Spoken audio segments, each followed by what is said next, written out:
Halloween Kills, the sequel to the rebooted Halloween 2018 franchise, as we get set for the final chapter of this 45-year-old saga, ignoring past installments of the franchise and focuses back to the roots of the first film and splits a new timeline into 3 films. So let's tackle the second installment of this rebooted franchise and prepare for Halloween Ends as we watch Halloween Kills.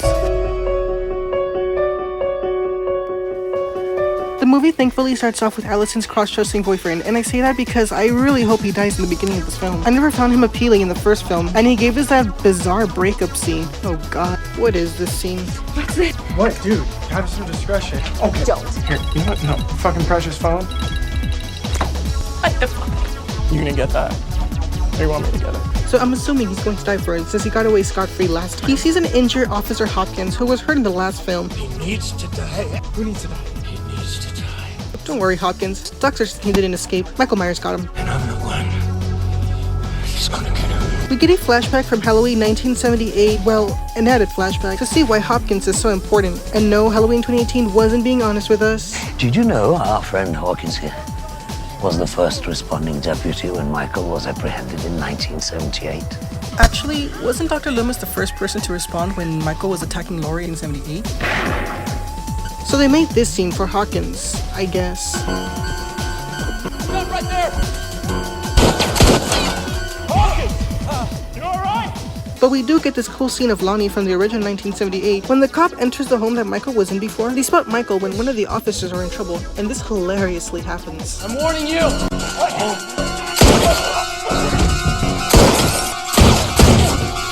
Wow, so Officer Hawkins was a bad cop then and couldn't catch Michael in 1978, and he still couldn't catch him 40 years later. Not to mention, he just made things worse for his colleague. I don't sympathize him with though, because like every cop in America, he pulls this bullcrap. What I'm thinking is the killer was choking him. Pete went for his gun. As he pulled it up, it went off.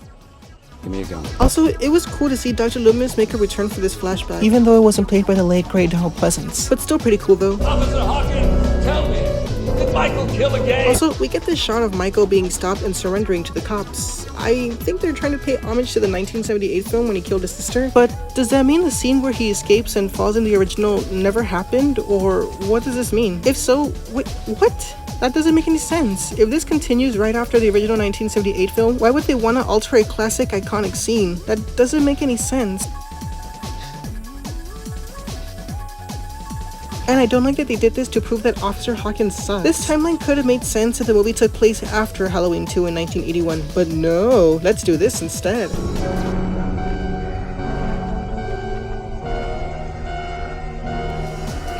Okay, I won't lie to you, this was a really cool reference to the original 1978. We get to the pumpkins getting caught on fire as the Halloween's opening intro begins. We cut to a bar where we see a couple planning an assault. Tomorrow morning, I'm gonna go in there. I'm gonna quit that. Punch Dr. Mathis in the face. A small feature to know, but these two were spotted in a quick 10-second scene in Halloween 2018. I don't have my stethoscope. I need it. I'm gonna get it. I'll be right back. So I guess they were just preparing for this movie, I guess. We get reintroduced to Tommy Doyle, the kid that Laurie was babysitting back in 1978, along with Lindsay Wallace, a character who was also there with Tommy and Laurie, as well as Marion Chambers, who showed up in 1978. We also get Lonnie, which is the boy that bullied Tommy back then. But why did these men age poorly and Lindsay age so well? We get to firefighters putting out the fire from the previous movie.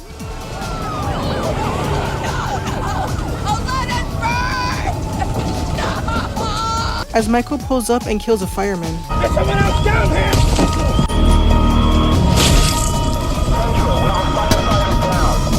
A second one appears, but dies too. Also, what was the point of having these firefighters show up? Michael escaped the fire while the house was burning, and nobody even saved Michael. What the heck was the point of this? How did this help the story? And what was the point of Laurie shouting at the end of the beginning? Michael comes out as we have firemen assaulting people with incredibly strong water hose. I mean, seriously, I know Michael looks menacing, but for all we know, he could just be a cerebral victim of this burning house. They make Michael Myers mad as he single-handedly kills them all like a goddamn ninja assassin while Laurie is getting sent to the hospital. And I swear I hope we get more movie references from Halloween 2 in 1981 since the sequel takes place in the hospital, I guess. We have Allison and her mom, sad that their no personality bland characteristic of a father died. We also have a cute elderly couple that live nearby Laurie's house and are also flying a toy plane. But sadly for them, Michael is found in their bathroom. Hey, serial killers have to use the bathroom too, you know. Big fella in our bathroom. and he's wearing a monster mask. Oh, what the fuck does he want? Who gives a shit? Call a cop! I agree. Who cares? Just call 911. We have the lady standing and screaming as well as being unable to unlock her own door, which causes her death. But seriously, why didn't she just run? She could have gotten away easily, you know. We cut to the boring ex-boyfriend and Hawkins as well as other victims in the last Halloween, including the chief of police doing what he does best, doing absolutely nothing but responding after a crime has happened. Goddamn massacre on our hands. Yes, we do have a massacre in our hands, but you should have known this since 1978, you know. Also in the last movie that takes place where you are right now, but you didn't know because you didn't do your job last time and you're not doing it right now. On foot. His name is Michael Myers. Go get him. Also, who is this asshole giving out orders? Is he the boss or the chief, or did he just find a megaphone and he just wanted to yell out his anger about Michael Myers? We have the news playing at a bar where we see the mental patients who are still on the loose from the bus crash. Remember this guy from the previous Halloween films? Yeah, neither do I. The ones who escaped are the guys who we saw in the beginning of Halloween, as well as... oh, never mind. I guess we'll never know who the second suspect is. And it can't be Michael Myers because, well, you know, Michael Myers wears a mask and this guy clearly isn't wearing one. We also see Julian getting interviewed when I honestly wish we could have gotten more of him. He was a good character for a minute. Why they have to cut him off so soon? The two couple decide to leave when her husband forgets his stethoscope again? Wait a minute. Didn't he do this last time? Shit, I forgot my stethoscope. I don't have my stethoscope. I need it. Let me get it. I'll be right back. Jesus Christ, why do you keep leaving your stethoscope, man? The girl panics as she sees somebody in her car, so we get the annoying theme of the movie. Guys, tonight. As well as Tommy Doyle trying to shove people who aren't even in his way, but he does it for dramatic tough guy effect, as well as damaging other people's property. Also, who stands in front of a car with a psychopath behind the wheel? It doesn't make you tough, it just makes you look incredibly dumb. We get this character who was shown in the news, but to be honest, at the time, I didn't know who he was because I forgot about the 2018 installment at the time, so I felt bad if anyone felt confused for not knowing who this guy was. But yeah, he showed up in the original one. That's all you need to know. We have Tommy Doyle saying cringy lines to make this character seem badass, but it doesn't work. Mask off, looking in the eye. Swing on Huckleberry here. Say night-night. Night-night. We have a stereotypical couple chilling on a Halloween night as they get swindled by some kids as well. So they tell them a scary story that's inappropriate for children to hear. You ever hear of Michael fucking Myers?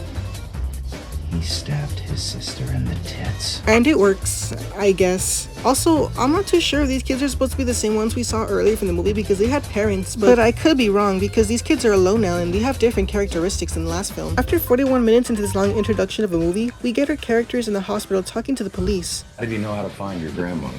It was his doctor. He is the one that took him there. He knew where to go. And he's the one that brought them together. That's not really true because Dr. Subteam never drove him to Lori. He just dies and never moves the car. We get the news that Michael is still alive. Michael Myers is alive. What? But wait, how didn't you know this or fear this at all? Didn't you see the firefighters go to the burning house and put out the fire? And yeah, I know they didn't help much, but it could have made you think that he survived. So why is this news to you? Why are you barely surprised? Again, you guys saw this, you know that, right?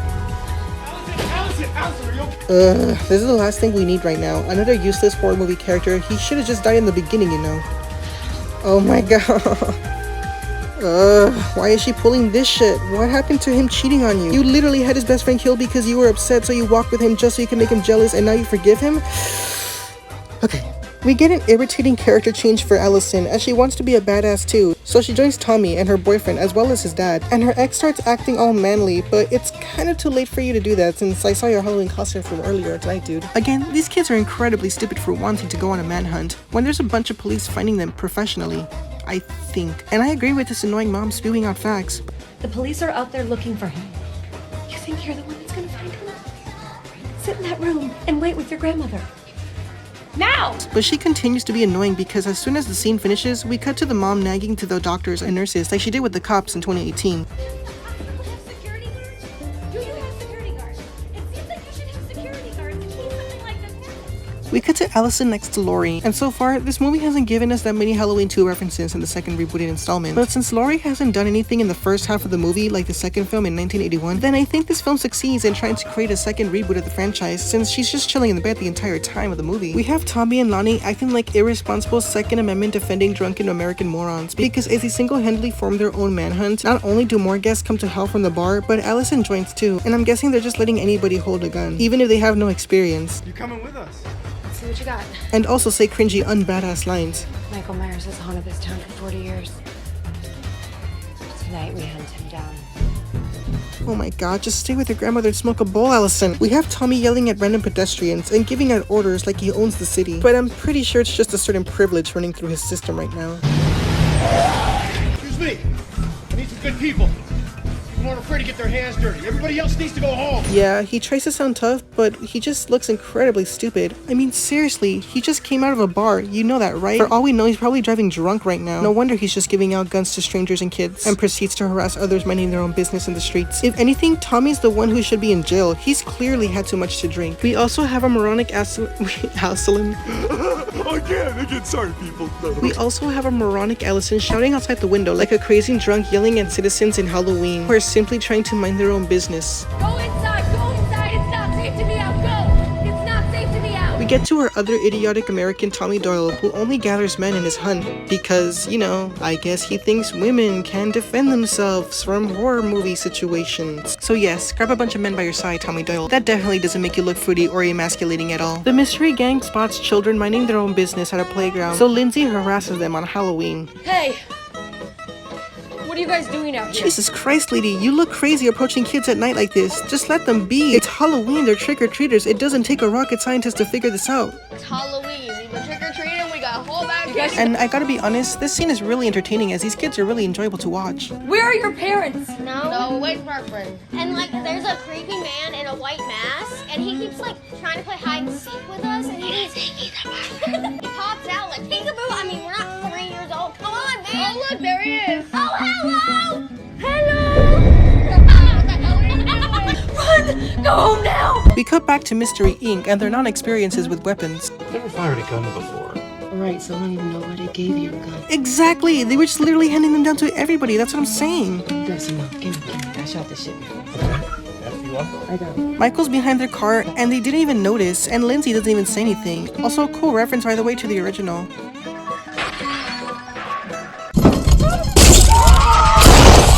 But why did he just shot at the roof of the car? Also, why did she lock the door? Jesus Christ, what is this scene? Hey look, another cool reference.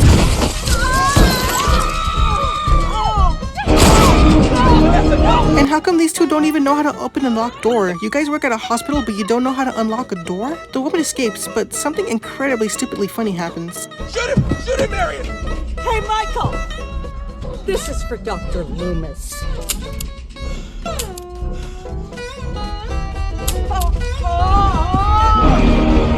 What the actual fuck was this? This was just comedy in under 45 seconds, and I swear this has to be the most useless bunch in a horror movie history. That's not how choking works. He has to be facing the other side, and I know how choking works because, forget about it. All of this could have been avoided if A, they would have had more bullets in their guns, B, if they unlocked a freaking car door, and C, if they actually knew how to fire a freaking gun. I mean, seriously, didn't you said you had training? No, give me. I shot this shit before. What the fuck was this?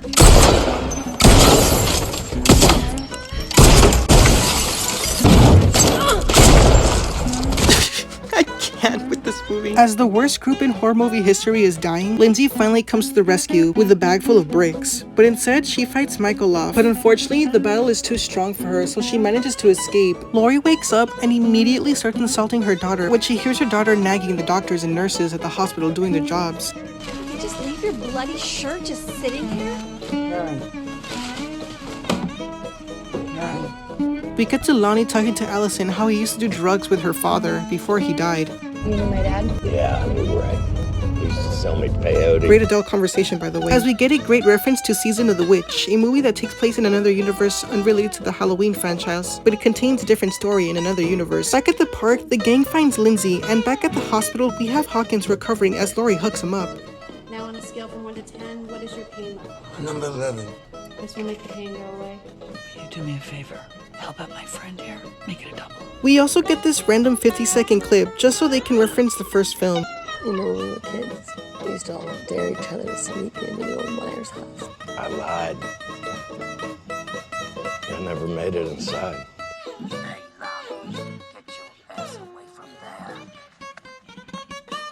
And it just randomly cuts back to the story. We see the sheriff at the hospital once again, doing nothing, as usual. Also, why is Lindsay going to the emergency room? She wasn't even seriously hurt. Please, emergency. Take her to the emergency room, please. It'll be okay. They're Tommy. Be careful. You know, more people deserve those rooms, you know. We cut to Tommy Doyle once again as well, barking out orders and shouting at victims in a hospital as he rants and gives us the most annoying line in this movie. Evil dies tonight! Evil dies tonight! Is his privilege bigger than his ego, or what is this scene? You know, in real life, he'll just look really stupid and people will start recording him and putting him on the internet, right? Because you miserable. I just had 3 toes amputated. Well, that's good. Your toes. Your toes. Okay? Your toes. I don't give a your toes. And the only person who listens to his shouting middle-aged American adult male is another shouting middle-aged American adult who happens to be a female. Evil dies tonight! Evil dies tonight! Everybody, calm down. The sheriff's department. No, Sheriff, we will not calm down. We have watched your department fail.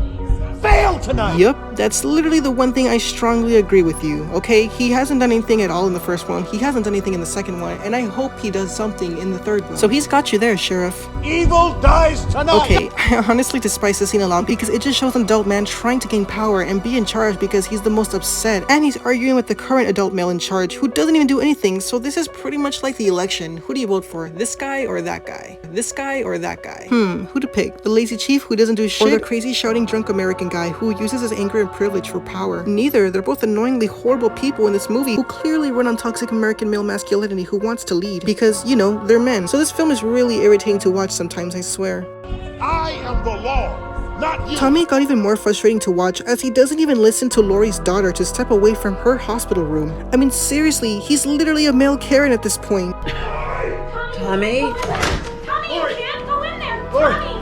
Honestly, Tommy, I really hope you die soon. You're honestly what's wrong with this world. And also, why is Laurie such a bitch to the super helpful nurse? Nurse, could you get out, please?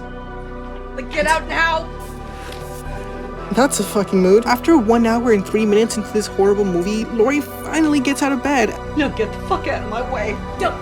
No! Get away! Get out of my way! Mom, Laurie finally gets out of bed and begins her new life as a drug addict. Also, how hasn't the police or the hospital confiscating this deadly weapon from Laurie's clothes? Oh yeah, and Hawkins is right there this whole time because the movie just randomly cuts to him at the end of this whole scene. I guess they forgot about him too. Back at the stereotypical homosexual couple's house, we have someone banging on the door while the feminine guy is the only one thinking logically. John? Don't you know whose house this was? Huh? Honey, don't do anything stupid. We don't want to get sued. But sadly, someone has entered the house. I got this knife. I got this knife. Haha, it's funny because they're gay and their names because they're homosexual men. Totally not offensive or stereotypical at all. We then cut to a POV of the prisoner from early on in this movie, but what does he need help for? And also, if he's out in the public, how hasn't any of the cops arrested them? Oh wait, never mind, they're in charge by this guy. And also, why does everybody think this is Michael Myers? This scene has zero build-up. It just randomly starts showing people looking at a man and saying that it's Michael.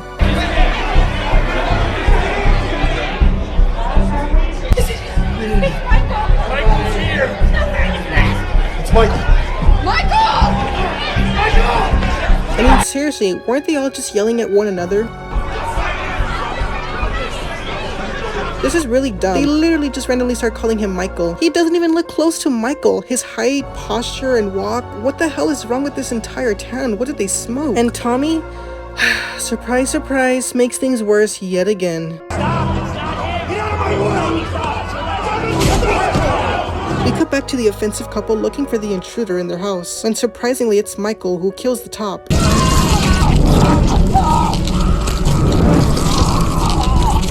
And I like the moment that Michael and this dude shared in the scene.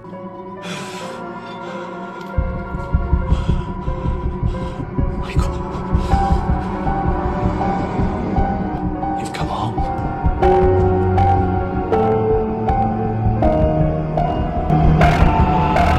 Oh, shut up, Little John. You could have easily run away. Back to the clinic, we have the old man outrunning Tommy Doyle and a mob of morons who thinks he's Michael. His name literally popped up next to Michael. You people have smartphones. Just quickly Google him for Christ's sake. It's not that hard, but this movie makes everything incredibly impossible, honestly. The movie begins to get dumber because for some reason, while the mob is passing, Laurie assaults a doctor? What? Why?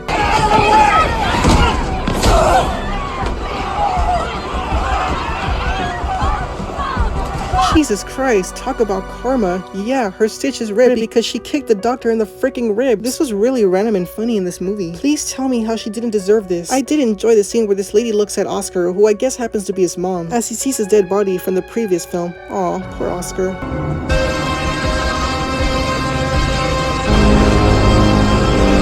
This other dumb scene where a freaking doctor hilariously shoves the mom for whatever reason. I mean, seriously, why did he do that? Maybe his Uber Eats meal is down the entrance, or maybe he's aware that Laurie assaulted one of his fellow doctors, so he did that for revenge. I mean, seriously, why are these people assaulting each other? This all feels like a comedy movie for some reason. It's all happening. Michael's masterpiece. He created this chaos. This wasn't even Michael's plan. He just wants to get you. It's literally the entire town's stupidity and Tommy Doyle's toxic American male masculinity and moronic shouting, along with the mindset of entitlement, privilege, and power. We get another 2 additional minutes of an unnecessary flashback of Hawkins as they start calling Michael by different pronouns. But now it needs to die. Needs to die. I'm the one that needs to kill it.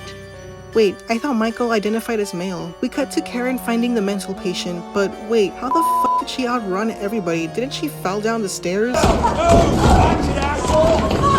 She says she wants to help, but for some reason, instead of staying the man and hugging him or proving that he's innocent, they lock the doors as she for some reason stays outside. She fails instantly because as soon as people pass by her, she starts standing there and shaking in fear and doing nothing. Like, what the hell? Do something. Why isn't she shouting? Stop, it's not Michael. She could have done way more than just sat there and just shook. As the crowd starts breaking the doors open, the mental patient begins to escape. As instead of walking to this part of the ledge and just chilling there as the crowd dies down or somebody comes to their senses, he just jumps instead and ends his own life as he doesn't want the mob to kill him slowly in pain.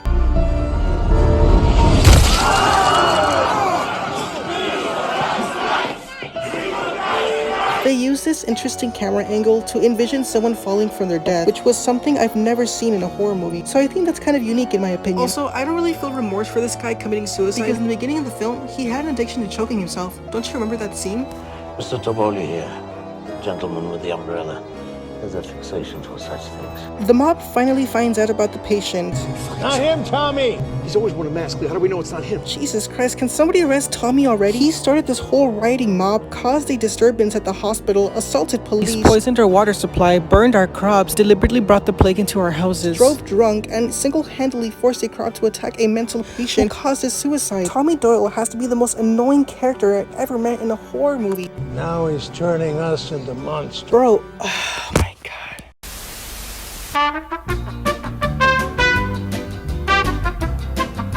This could have been avoided if one idiotic man decided to stop drinking and didn't cause a riot. We cut to a stress reliever as the movie shows the chief once again not doing anything as usual, as well as a pissed off Karen who I honestly freaking agree with her and I don't blame her whatsoever. We randomly cut to Hawkins' flashback trying to cover up his accident, but this flashback doesn't matter or connects to what's going on. It wasn't him. Let me find him then. He's after me. No, he's not. Frank! He's not. It was the doctor that took him to your house tonight. It wasn't Michael. It's not about you. I'm pretty sure it's all about Laurie. See, Michael is clearly after Laurie since he's trying to finish what he started 40 years ago. Otherwise, why else is he in Haddonfield? We have Lonnie, Laurie, and Cameron still tracking Michael as the movie still tries to fail to make Allison seem like a badass. I'm pointing straight to Lampkin Lane, Michael's childhood home. And that's where we're going. Yeah. We also cut to Karen scolding Tommy, which honestly, she should have just punched him at this point. Sorry. Tommy, you took my daughter to chase a killer and an innocent man is dead. Listen, I fucked up. I'm sorry. So what now? You're sorry? You're just gonna stand here hating yourself? No, I gotta keep trying. No, just shut up, Tommy. Just please don't talk. Just stop. Just stop being in this movie. Just please. We cut to Lonnie again, actually acting like a responsible adult grown man by having Laurie and Cameron stay, which they fail immediately as soon as they heard gunshots. They find the bodies of the stereotypical couple from earlier on, and they also find Cameron's dad, Lonnie, along with Michael too. Cameron! Bro, you could have just shot him instead of screaming, you know? How do you screw this up? I'm honestly glad he finally died. His character was so basic and it had no personality except cheating and cross-dressing. Allison tries to help once, but fails, as she honestly could have done more than just stand there. But she just watches Michael kill her ex-boyfriend, which honestly, I would pay a lot of money to be in her shoes.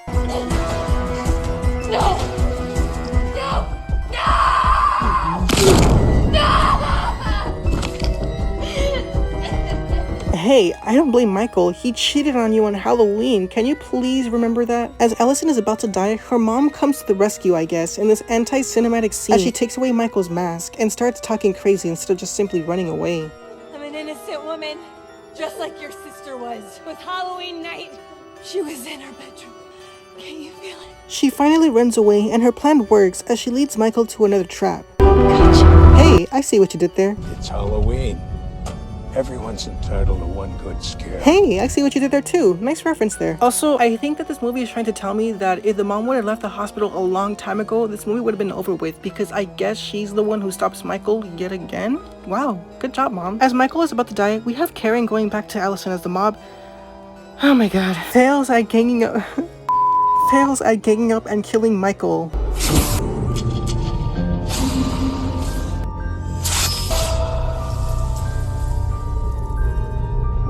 That was cool, but how do you not reload your gun or bring any more ammunition in an event of killing Michael Myers? I mean, seriously, homegirl bought a freaking iron, and I probably would have brought a chancla, but you brought a gun, but you still managed to lose this fight. As Laurie starts narrating about Michael from her bed, why isn't Tommy Doyle all of a sudden not going after him? What happened to all this tough guy talk? Thankfully, and I say that because Tommy Doyle finally dies after being on screen for an unnecessary amount of time. He doesn't even put up a fight, he just easily gets stabbed under the 3 seconds of making his first move. Good riddance, dude.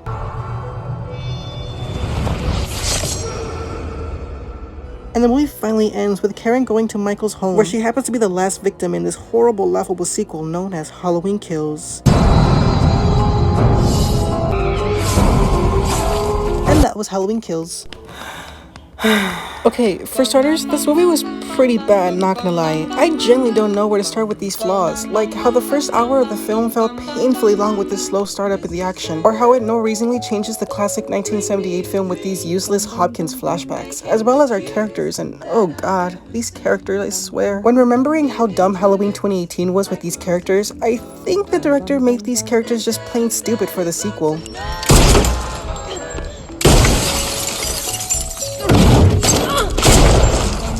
Because the choices and thinking they made were abysmal compared to the 2018's Halloween. The characters tried to extremely way too hard to look tough, and the script and lines, well, honestly make them a little bit cringy and laughable. Michael Myers has haunted this town for 40 years. Tonight we hunt him down. Walking straight to Lampkin Lane, Michael's childhood home. And that's where we're going. Yeah. And trust me, there's a lot of these scenes, especially with Tommy Doyle, who I honestly don't even want to talk about, as his character and actions is honestly what discredits and destroys this film, since they put too much of him, honestly. More afraid to get their hands dirty. Everybody else needs to go home. Michael Myers will be executed tonight, and it will not go without witness. Get out of my way! I'm glad that these irritating characters died, but I honestly wish it was sooner than later. I sometimes feel like the director didn't know what to do with these characters either, like Hopkins also being in bed and just simply ruining classic 1978 gems with his horrible flashbacks. And our amazing sheriff who still hasn't done anything in these films. Allison went from being bland and boring to being disobedient and cringingly bad at being tough. I'm glad they didn't show a lot about her, and to be honest, if we didn't care about her side quest in 2018, why would we care about her side quest now? She still seems generic and bland. As for Laurie, they gave her the exact same treatment from the Halloween 2 1981 film, because she just stays in her bed for the majority of this film. And I don't know if they intended to make the second film of this rebooted saga bad like the original sequel, but yet here we are questioning both of their existence. The only difference is that when Laurie gets out of bed in this film, she does questionably odd things compared to 1981. Overall, this didn't feel like a Halloween Michael Myers film. It felt more like a movie with stupid town hick acting like idiotic grown adult children for an hour and 45 minutes. As we got less Michael Myers screen time, which honestly kinda sucks because they only brought him for like 5 scenes. And that's the only positive side of this film. Michael Myers killing his victims as good as he does best, and how nobody can put him down. Unfortunately, with a script that makes you laugh and a slow start that leads to a whole lot of nothing, along with annoyingly irritating characters that do dumb things and gives you laughable scenes and a little bit of Michael Myers, and a barely present main character and a chief who doesn't do anything in this film, is what honestly makes Halloween Kills a skippable film. So with all that said out of the way, I give Halloween Kills 6 unstoppable vengeful serial killers out of 10. I felt like they tried to experiment with this town's paranoia with this sequel, but it honestly didn't work. I get that they tried something new, but they should have just stuck with the original idea. If I were to pick which sequel is more entertaining, I'd go with the 1981 film. Even though it has longer wait times and a boring script, it's a little better than privileged adults throwing their weight around and acting stupid while it's cringingly laughable, while we barely get any screen time for our knife-wielding friend Michael, as well as Laurie just chilling in bed in both sequels. But again, it's not Michael's fault. It's just the writers and the directors who made us watch this horrible rebooted sequel. But anyway, if you enjoyed your time here, please leave a like and subscribe, as it can help this channel grow. And if you have any movie suggestions, please leave a comment and see what I could do next. I'm really interested to see what movies and recommendations I get, and hopefully your comment will be turned into a video. It's a small channel, so anything can happen. But as usual, thank you so much for watching. Are you gonna watch Halloween Ends in theaters or on Peacock? Let me know what you think. Until next time, have a good day, stay safe, and most importantly, stay tuned. Bye!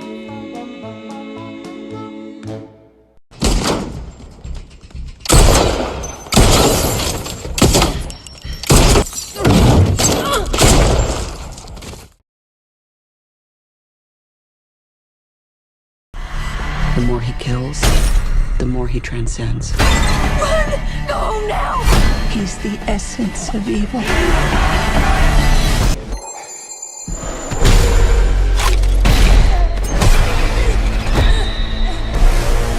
Do it!